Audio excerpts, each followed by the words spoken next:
श्री स्वामी समर्थ. जय जय स्वामी समर्थ. पहा, तुम्हाला जर शत्रू खूपच त्रास देत असेल आणि मग तुम्हाला काय करावा काय नाही हे असं कळतच नसेल, तर त्यासाठी आपल्याला काय करायचे, एक सफेद रुईचं फूल घ्यायचे आणि ते महादेवाला आपली इच्छा सांगून व्हायचं आहे. किंवा तुम्ही मारुतीला पण वाहू शकता, शनिदेवांना पण वाहू शकता. जो जास्त तुम्हाला व्यक्ती त्रास देत असन त्याच्यापासून तुम्हाला मुक्ती मिळेल. आणि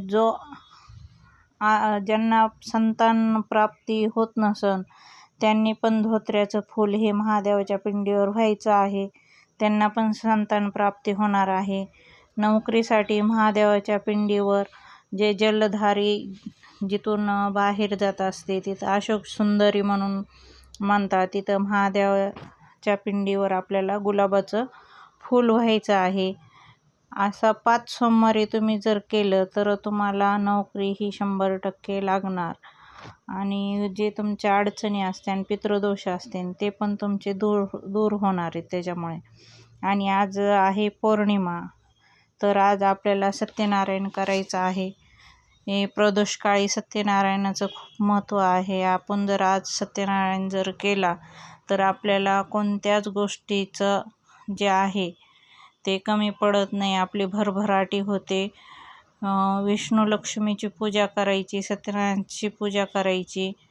आज पौर्णिमा आहे आणि प्रत्येक पौर्णिमेला तुम्हाला ही सत्यनारायणची पूजा करायची आहे.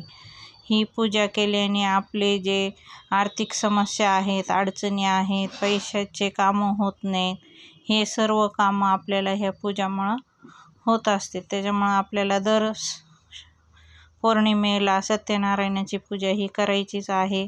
आपल्याला पौर्णिमा ही चुकवायची नाही आहे. जी प्रदोष काळची जी पौर्णिमा असते त्या पौर्णिमेला आपल्याला सत्यनारायणाची पूजा करायची आहे. व्हिडिओ आवडल्यास लाईक करा, सबस्क्राईब करा, शेअर करा.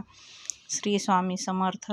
आणि तुम्हाला जे शत्रू त्रास देत आहेत, तुम्ही खरोखरच हे जे आहे आपलं सफेद फूल रुईचं ते महादेवाला तुम्ही व्हा.